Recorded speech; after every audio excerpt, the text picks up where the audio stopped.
Allahu Akbar, Allahu Akbar kabira, walhamdulillahi katsira, wa subhanallahi bukratan wa asila, la ilaha illallah wahdah, sadaqa wa'dah, wa nasara 'abdah, wa 'azza jundahu wa hazama al-ahzaba wahdah, la ilaha illallah wallahu akbar, Allahu akbar walillahil hamd. Innal hamdalillahi wahdah nahmaduhu wa nasta'inuhu wa nastaghfiruh wa nastahdihi wa natubu ilaihi wa na'udzu billahi min shururi anfusina wa sayyiati a'malina may yahdihillahu wal muhtadi wa may yudlilhu falan tajid lahu waliyyan mursyida. Asyhadu an la ilaha illallah wa asyhadu anna Muhammadan abduhu wa rasuluh alladzi ballagha risalah wa nasaha al-ummah wa jahada fillahi haqqa jihadi. Allahumma shalli wa sallim ala habibina al-mustafa Muhammadin ibni Abdillah wa ala alihi wa sahbihi wa man ihtada biyadihi ila yaumiddin. Amma ba'dahu fa ya ibadallah usikum wa nafsi bi taqwa wa ta'atihi faqad faza al-muttaqun. Wa qala Allah ta'ala fi kitabihil karim, a'udzu billahi minasy syaithanir rajim, ya ayyuhalladzina amanu taqullaha haqqa tuqatih wa la tamutunna illa wa antum muslimun. Allahu akbar, Allahu akbar, walillahil hamd. Masyarul muslimin rahimakumullah.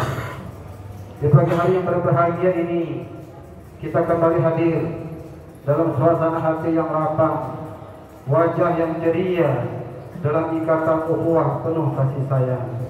Umat Islam sejagat menyatu dalam ritual hari raya Idul Fitri, mengekspresikan kemerdekaannya setelah berhasil menundukkan hawa nafsu di bulan Ramadan.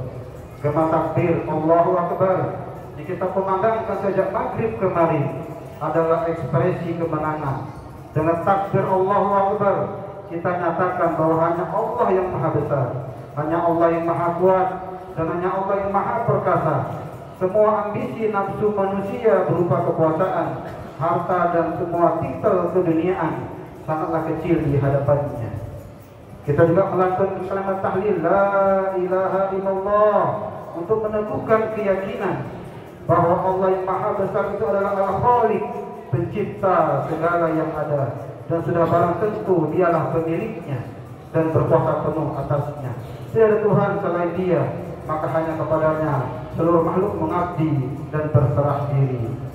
Dan dari lubuk hati yang paling dalam kita ungkapkan kalimat tahmid alhamdulillah, karena hari ini adalah hari yang mana saat-saat kita mensyukuri nikmat Allah Subhanahu wa ta'ala dan diraih selama Ramadan.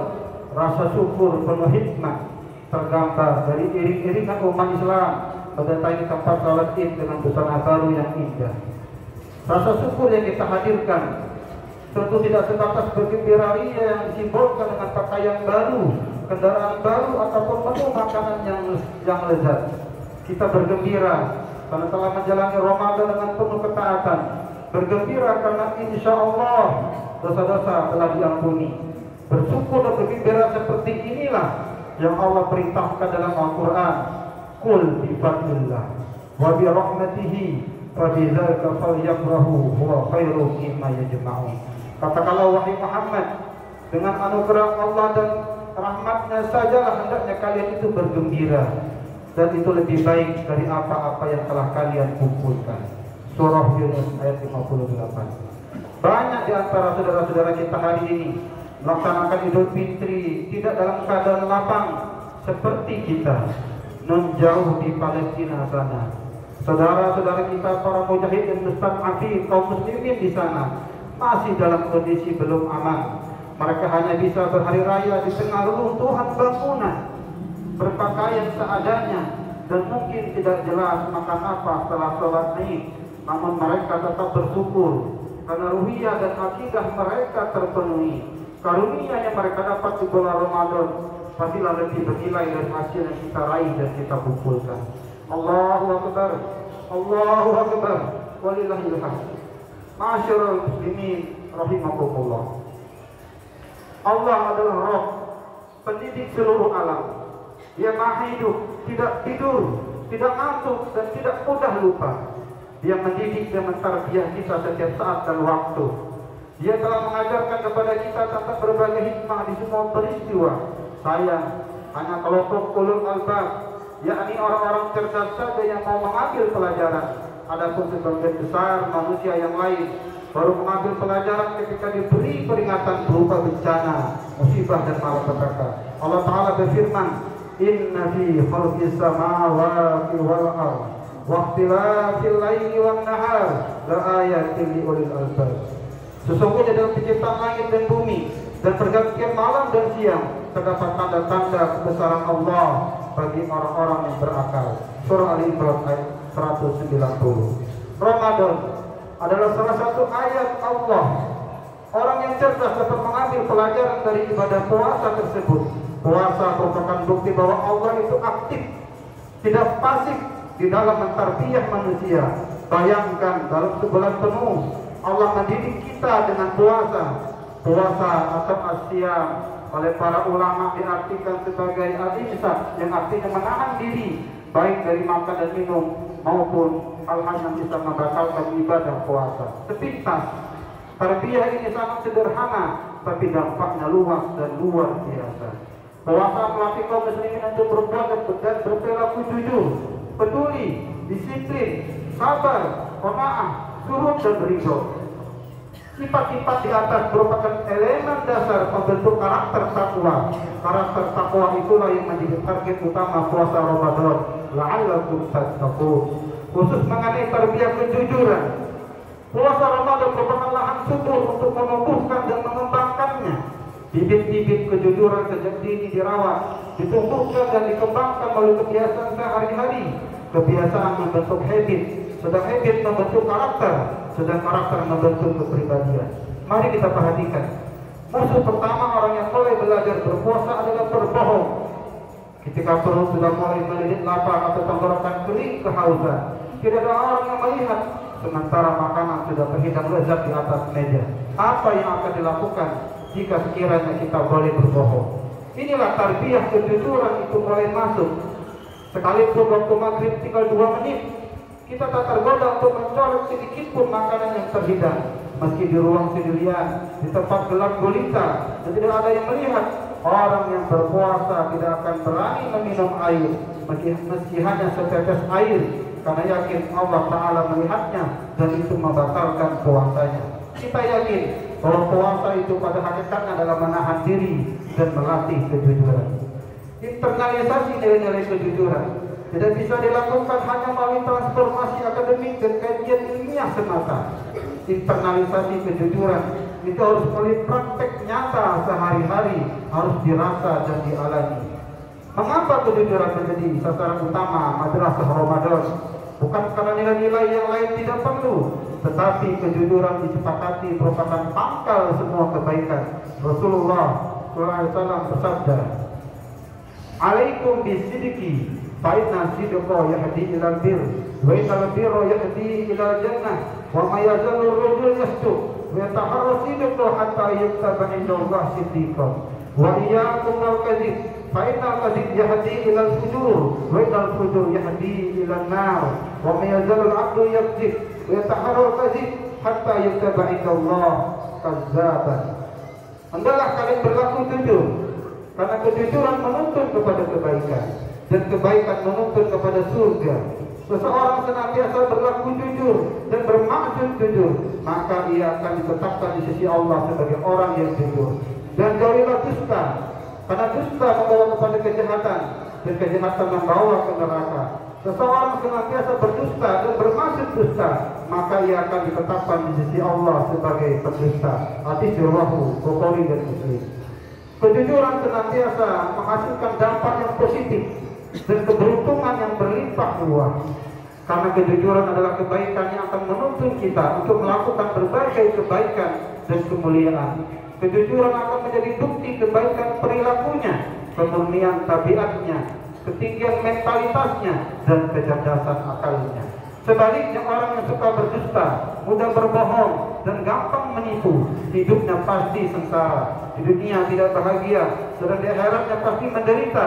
Di dunianya hina, sedang di akhirat masuk neraka. Na'udzubillahi min dzalik. Allahu akbar.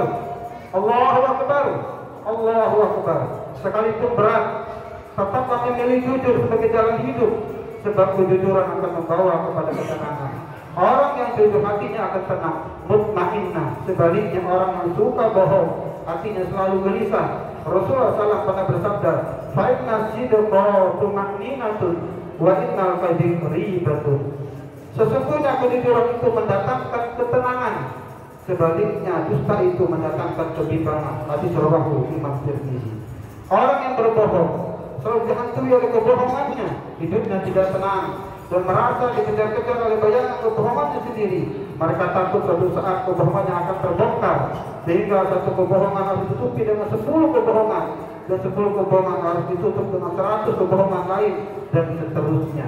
Untuk itu, jadilah orang yang jujur, jujur pada diri sendiri, jujur kepada orang lain, jujur kepada anak, kepada orang tua, kepada suami atau istri, jujur kepada atasan, jujur kepada bawahan, juga jujur kepada orang yang dipimpinnya. Hindari berdusta. Sekalipun dusta itu mudah dilakukan, Allah mewanti-wanti agar kita senantiasa jujur. Allah Ta'ala berfirman, "Ya ayyuhalladzina amanu taqullaha wa kunu ma'as shadiqin." Wahai orang-orang yang beriman, bertakwalah kalian kepada Allah dan hendaklah kamu bersama orang-orang yang jujur.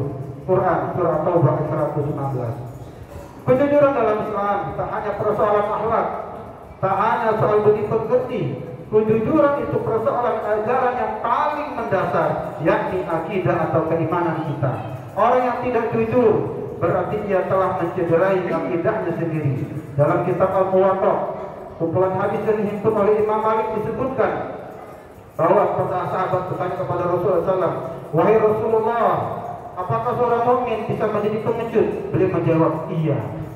Lalu beliau bertanya lagi, "Apakah seorang mukmin bisa menjadi kikir?" Beliau menjawab, "Iya." Lalu beliau bertanya lagi, "Apakah seorang mukmin bisa menjadi pendusta?" Rasul menjawab, "Tidak." Menurut Rasulullah SAW, bisa jadi seorang mukmin memiliki sedikit sifat yang kurang terpuji, seperti penakut, kikir, bahkan menjadi pengecut. Tapi satu hal yang tidak boleh ada dalam diri seorang mukmin adalah sifat pendusta. Kejujuran adalah kesesuaian antara ucapan, perbuatan, dan kenyataan. Orang yang jujur disebut sebagai as-shadiq, sedang lawannya adalah al-kadzib. Orang yang jujur mempunyai kesesuaian antara batin dan yang zahir, antara yang disembunyikan dan dinampakkan, antara yang diucapkan dengan kenyataan. Kita semua harus mewaspadai kebohongan, karena kebohongan dapat mengantarkan pelakunya pada kemunduran, kemunafikan, dan keluar dari Islam secara perlahan. Lagi-lagi, kebohongan bukan persoalan sederhana. Kebohongan termasuk dalam persoalan keimanan dan akidah. Allah Ta'ala mengingatkan, "Innama yaftaril kadzib alladzina la yu'minuna bi ayatillah wa ulaika humul kadzibun." Sesungguhnya yang mengada-ngadakan kebohongan hanyalah orang yang tidak beriman pada ayat-ayat Allah, dan mereka itulah pendusta. Surah An-Nahl ayat 105. Allahu Akbar, Allahu Akbar, Allahu Akbar. Ma'asyiral mu'minin rahimakumullah. Kita harus yakinnya bahwa kebohongan bukan anak tangga menuju kesuksesan dan kebahagiaan.